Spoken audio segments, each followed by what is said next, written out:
Hello students, कैसे हो आप लोग। आज अपने स्टार्ट करने वाले स्टैंडर्ड 9 का विकास का जो सेकंड टेस्ट का असाइनमेंट है, जिसमें अपने बात करने वाले हिंदी सब्जेक्ट में सेक्शन बी में लॉन्ग क्वेश्चन आंसर की। इसके पहले हिंदी सब्जेक्ट का मैंने सेक्शन अपलोड करके ऑलरेडी यूट्यूब पे रख दिया है। जो आपने नहीं देखा हो तो उसकी लिंक आपको नीचे डिस्क्रिप्शन में मिल जाएगी, वहाँ पे जाके आप चेक कर सकते हो। स्टार्ट करेंगे हिंदी सेक्शन बी का long question answers. Poem 7। Surdas के अनुसार सौकल्प जीने की आवश्यकता क्यों नहीं है। सूरदास मानते हैं कि श्री कृष्ण की दुर्लभ छवि के एक पल के लिए दर्शन भी हमें धन्य बना देते हैं। ऐसा दर्शन हो जाए तो फिर सौकल्प जीने की भी आवश्यकता नहीं है। नेक्स्ट क्वेश्चन, सूरदास अपने आप को धन्य क्यों मानते हैं। क्योंकि सूरदास श्री कृष्ण के अनन्य भक्त हैं। श्री कृष्ण के अतिरिक्त वे अन्य किसी का ध्यान नहीं करते। श्री कृष्ण की मनमोहक छवि सदा उनकी आंखों में बसी रहती है। यह छवि उन्हें अनुपम सुख प्रदान करती है। वे श्री कृष्ण के इस छवि का दुर्लभ मानते हैं। उन्हें अपने प्रभु की इस अनोखी मूर्ति के दर्शन हुए हैं, इसलिए वे अपने आप को धन्य मानते हैं। Next question, question number 3। Surdas जी के किन उदाहरणों द्वारा अपनी अनन्य भक्ति भावना प्रकट की है। सूरदास जी कहते हैं कि मैं श्री कृष्ण रूपी महाराज का पंछी हूं। मैं उन्हें छोड़कर और कहीं नहीं जा सकता। श्री कृष्ण की महिमा भूलकर मैं और किसी देवता का ध्यान नहीं कर सकता। श्री कृष्ण जैसी गंगा का जल मिलने के बाद मुझे कुएं का जल पीने का चाह नहीं है। मेरा मन मधुकर श्री कृष्ण की भक्ति का अम्बुज रस चखने के बाद अन्य किसी रस की इच्छा नहीं रखता। मेरे प्रभु को कामधेनु के समान है। उनको छोड़कर मैं बकरी का दूध दूहने नहीं जाऊंगा। इस प्रकार सूरदास जी विभिन्न उदाहरणों द्वारा अपनी भक्ति भावना प्रकट की है। नेक्स्ट क्वेश्चन, बालक श्री कृष्ण के स्वरूप का वर्णन कीजिए। बालक श्री कृष्ण की मूर्ति बड़ी मनोहर है। वे अपने हाथों में मक्खन लिए घुटनों के बल चल रहे हैं। उनके मुंह में मक्खन लगा हुआ है। उनके गाल सुंदर और आंखें चंचल हैं। उनके माथे पर गोरोचन का तिलक लगा हुआ है। उनकी लटें मदमस्त भौरों जैसी सुंदर लग रही है। वे अपने गले में कठुला की माला पहने हुए हैं। इस प्रकार श्री कृष्ण की छवि अत्यंत मनमोहक है। मेरो मन अनंत कहाँ सुख पावे पंक्ति का आशय स्पष्ट कीजिए। सूरदास जी कहता है कि मेरा मन श्री कृष्ण के सिवा और कहीं सुख नहीं पाता। जैसे जहाज का पंछी जहाज से उड़कर पुनः जहाज पर ही आता है, उसी तरह मेरा मन अन्य देवताओं के यहाँ से भटक कर फिर श्री कृष्ण के चरणों में लौट आता है। Next poem 13। लाख प्रयत्न करने पर भी बिगड़ी हुई बात नहीं बनती, ऐसा रहीम जी किस उदाहरण में समझाते हैं। किसी के कारण बात बिगड़ जाए तो उसे सुधारना बड़ा मुश्किल होता है। इसे समझाने के लिए रहीम जी फटे हुए दूध का उदाहरण देते हैं। फटे हुए दूध के जमाए गए दही में मक्खन बनाने की शक्ति समाप्त हो जाती है। फिर उसे कितना भी मथा जाए उसमें से मक्खन नहीं निकलता। रहीम जी कहता है कि बिगड़ी हुई बात फटे दूध जैसी होती है। उसे सुधारने के लिए कितनी भी प्रयत्न की जाए वह नहीं सुधर पाती। सेकंड क्वेश्चन, विपदा के बारे में रहीम जी क्या कहते हैं। तो रहीम जी कहते हैं कि थोड़े समय के लिए आई विपत्ति बुरी नहीं है। विपत्ति के उस समय में हमें मालूम हो जाता है कि कौन हमारा हितकारी है और कौन हमारा अहित चाहता है। इस तरह थोड़े समय की विपदा हमें थोड़ा कष्ट भले देती हो, पर वह हमें अपनों से हितैषियों का ज्ञान करा देती है। इस प्रकार अल्य काल की विपदा हमारी आंखें खोल देती है। मतलब इस तरह छोटी सी भी विपदा आ जाती है तो वो हमारी आंखें खोल देती है, इसलिए उसे बुरी नहीं माननी चाहिए। डन।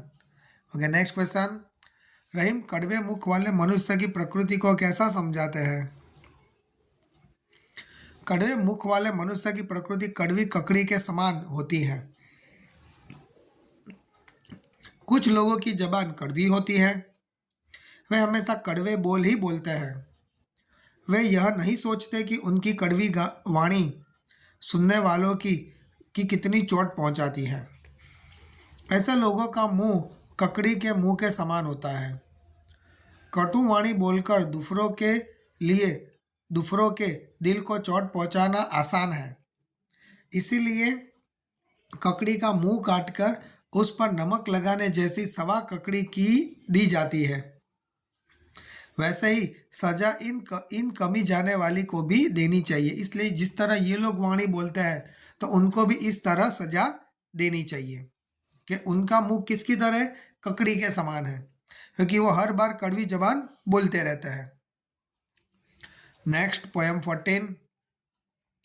युग और मैं कविता का संदेश लिखिए।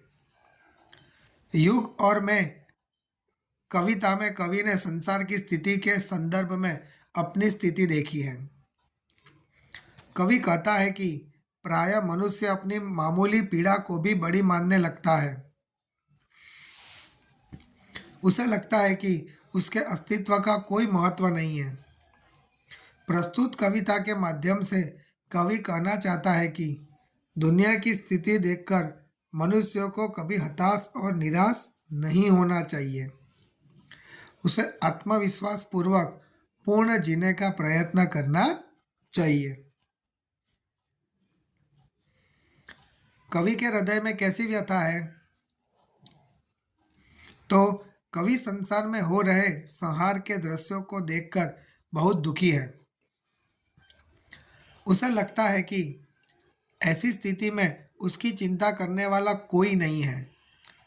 उसकी करुण कथा को सुनने के में किसी को दिलचस्पी नहीं है। कवि अपनी पीड़ा के घूंट पी लेने में ही अपनी भलाई समझता है। सारी दुनिया को दुख में डूबी देखकर वह भी गम के समुद्र में डूब जाना बेहतर मानता है। उसे लगता है कि ऐसी स्थिति में उसका कोई भी निशाना नहीं सही बैठने वाला नहीं है। इस प्रकार कवि के हृदय में घोर दुख और निराशा है। आज मनुष्य किस संघर्ष में रत है? क्यों? आज लोग एक दूसरे को परास्त करने में लगे हैं। एक नए संसार की रचना के लिए मनुष्य वर्तमान जगत के वैभव को नाश करने में लगा है। इसलिए मनुष्य एक दूसरे के संघर्ष में रत है। पोएम 17। तो ही मोहि नाते अनेक मानिए जो भावे का भावार्थ स्पष्ट कीजिए। तुलसीदास ने भगवान से अपने अनेक नाते बनाए हैं।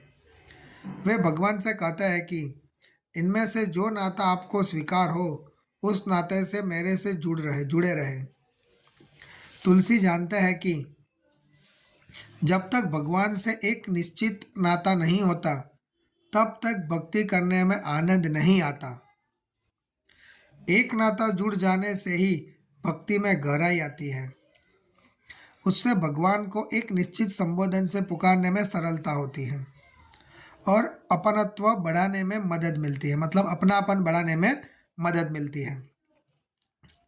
इसलिए तुलसीदास भगवान से प्रार्थना करते हैं कि वे उनसे कोई एक निश्चित नाता बनाकर उन्हें अपना लें। Next question. तुलसीदास ने अपने और भगवान के बीच कौन कौन से संबंध जोड़े हैं? क्यों? तुलसीदास किसी भी रूप में भगवान से जुड़े रहना चाहते हैं, इसलिए वे कहते हैं कि भगवान दयालु हैं तो वह दीन अर्थात दया के पात्र है। यदि प्रभु दानी है तो तुलसीदास जी भिखारी हैं। प्रभु पापों का नाश करते हैं, तो तुलसीदास जैसा कोई पापी नहीं है। प्रभु अनाथों के नाथ है, तो तुलसीदास जी जैसा कोई अनाथ नहीं है। यदि प्रभु दुख दूर करते हैं, तो तुलसीदास जी जैसा कोई दुखी नहीं है। प्रभु ब्रह्म है, तो तुलसीदास जीव है। प्रभु स्वामी है, तो तुलसीदास जी सेवक है।